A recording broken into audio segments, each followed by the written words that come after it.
మన జిల్లాలో రాష్ట్రంలో మంచినీటి సౌకర్యాన్ని ఏర్పాటు చేయడానికి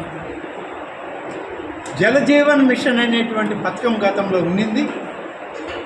జలజీవన్ మిషన్ పథకం కింద రాష్ట్రం మొత్తం మీద అప్పుడు 28,000 కోట్ల రూపాయలు ఖర్చు చేయాలని కేంద్ర ప్రభుత్వం మన రాష్ట్రానికి నిధులిస్తే, పోయినటువంటి వైసీపీ ప్రభుత్వం 4,000 కోట్లు కూడా ఖర్చు చేయకుండా ఎక్కడ వేసిన గొంగడి అక్కడే అన్నట్టు ఆ పనులన్నీ సగంలో వదిలేసి వెళ్ళిపోయింది. ఇవాళ అది కంప్లీట్ అయిపోతే పోయిన సంవత్సరమే ఈ స్కీమ్ టైం అయిపోయింది. కానీ మన ఉప ముఖ్యమంత్రి గారు పవన్ కళ్యాణ్ గారు, ముఖ్యమంత్రి చంద్రబాబు నాయుడు గారు కేంద్ర ప్రభుత్వం దగ్గరికి వెళ్ళి ప్రధానమంత్రి నరేంద్ర మోడీ వారిని అడిగి ఈ జలజీవన్ మిషన్ అనేటువంటి పథకాన్ని మరొక 2 సంవత్సరాల కాలం పొడిగించండి, మా ప్రాంతంలో ఇది వాడుకలోకి రాలేదు, గడిచిన ప్రభుత్వం దీన్ని అమలు చేయలేదు, నిధులన్నీ మురిగిపోతున్నాయి, కాబట్టి మీరు ఇప్పటికిప్పుడు ఇది అయిపోయింది ఈ స్కీమ్ అంటే మా ప్రాంతం నష్టపోతుందని చెప్పి ప్రధానమంత్రి గారిని కోరితే మరొక 2 సంవత్సరాలు పొడిగించి మనకి నిధులు కేటాయించడం జరిగింది.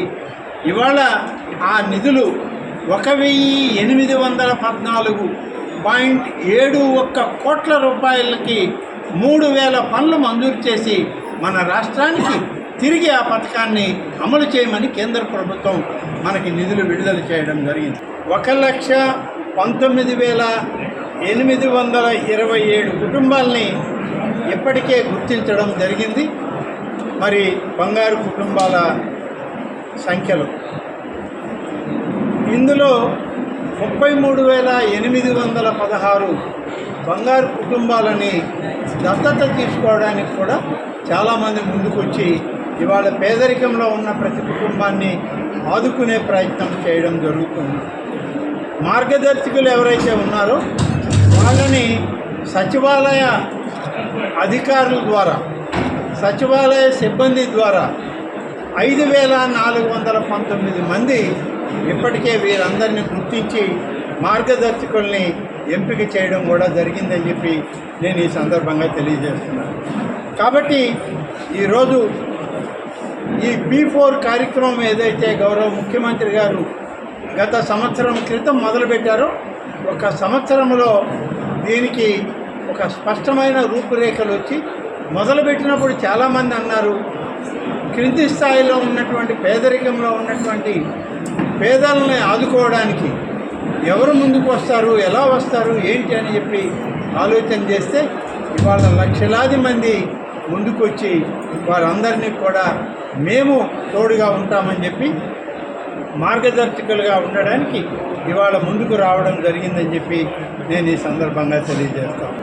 గౌరవ ముఖ్యమంత్రి చంద్రబాబు నాయుడు గారు ఈ టిట్కో ఇళ్ల నిర్మాణాలు ఎక్కడెక్కడైతే చేపట్టామో రాష్ట్రం మొత్తం మీద నిర్మాణాలు మొదలయ్యి పూర్తయి ఇస్తూ ఉన్నటువంటి కొన్ని గృహప్రవేశాలు చేసి ఉన్న కాలనీల్లో 3 రిజర్వ్ సైట్లు అప్పుడే పెట్టడం జరిగింది.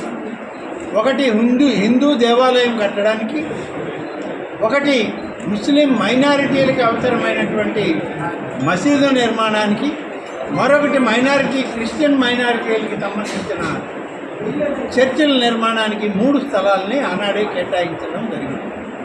ఈరోజు మన ఆత్మకూరు టిట్కో ఇళ్లలో దాదాపు 34 లక్షల రూపాయలతో రామాలయ నిర్మాణం గడిచిన 8 మాసాల క్రితం మొదలుపెట్టాం. ఆ ఆలయ నిర్మాణం పూర్తి స్థాయిలో పూర్తయింది.